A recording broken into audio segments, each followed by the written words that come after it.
السلام عليكم، مرحبا بكم معايا في قناتي مطبخ ام برهان. كي راكم خواتاتي ان شاء الله كامل تكونوا بخير وعلى خير، ويلقاكم الفيديو تاعي في احسن الاحوال. اليوم ان شاء الله جيتكم بوصفه جديده سهله ماهله توجد في 5 دقائق باش تلقاوها بها ان شاء الله، وبنينه بنينه بنينه. وشكون ما يحبش لي كروكي يجوا رائعين وخفاف مقرمشين من برا طريين من الداخل. يعني وصفه مضمونه ورائعه وسهله واقتصاديه في نفس الوقت. دونك راح نحتاج في الوصفه تاعنا 2 حبات تاع البيض، نص كاس تاع السكر، نص كاس تاع الزيت، ساشي تاع فرفاره، ساشي تاع لافاني، والفرينه باش نلمو. هذا مكان. دونك اول حاجه راح نكسر 2 حبات تاع البيض في البول تاعي، ندير لهم قرصه تاع الملح، نص كاس تاع السكر، وندوب داك السكر تاعنا غير بالفوي. يعني ما نسحقوش تستعملوا الباتر، مي الا بغيتو تستعملوا اكيد تقدروا تستعملوا عادي. دونك هنا نخلط دقيقه ولا 2 قد ما يذوب معنا السكر.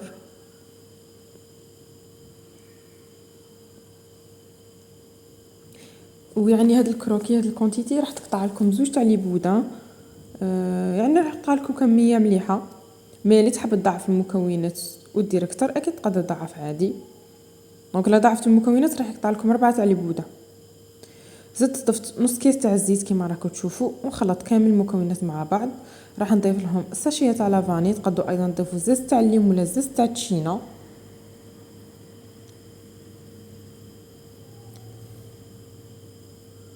وصيبون راح نلم كل شيء بالفرينه. واكيد ما ننسوش الساشي تاع الفرفاره. دونك الفرينه ما قدش نقول لكم اكزاكت شحال راح نلموه، مي راح نلموه طالق. دوك تشوفوا كيفاش لازم يكون القوام تاعه.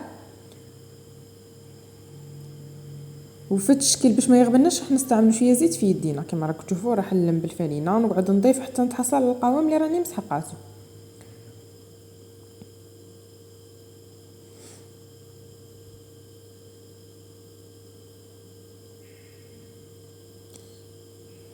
دونك هنا حسيت بلي مازال خاصو شويه، هو لازم يبقى القوام تاعو هكا طالق، مي هنا حسيت بلي مازال خاصو شويه، زدت شويه. دونك هكا تحصلت على القوام المناسب. شوفوا كيفاش لازم يكون يتلاصق. راح نديرو شويه زيت في يدينا ونقطعوا الكميه تاعنا على 2 هكذا، ونشكلوها على شكل بوده.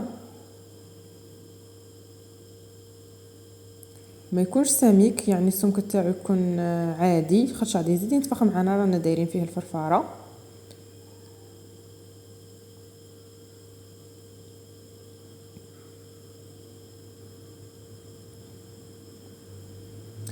راح نشكل البوده الثاني، وراني مجهزه صفر بيضه درت له 2 نقاط تاع الخل وندهنوا به. ماذا بكم ما تزيدوا والو للصفر ما عدا شويه تاع الخل باش يخرجوا لكم لي بوده تاعكم حمرين غايه ويبريو.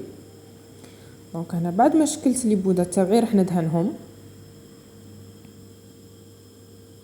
ونقول لكم ما تنساوش تشتركوا في القناه وديروا لايك للفيديو باش يوصلكم كل جديد.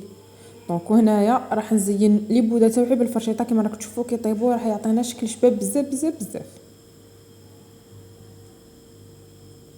هكا راح ندخلهم يطيبوا على 180 درجه من التحت. قد ما يطيبوا لي نشعل عليهم من الفوق دقيقه ولا 2 قد ما يتحمروا ونعاود نولي معكم. وهنا بعد ما جهزوا لي كروكي تاوعي شوفوا كيفاش جا، والله الله حميمرين. قطعتهم كما راكم تشوفوا بشكل مائل. هنا المقطع تاع التقطاع كان راح لي. شوفوا على يجوا رائعين، يجوا طريين من الداخل مقرمشين من برا. ان شاء الله تكون عجبتكم الوصفه تاع اليوم. ديروا لايك للفيديو واشتركوا في القناه. تلقاكم في فيديوهات اخرى ان شاء الله. باي باي.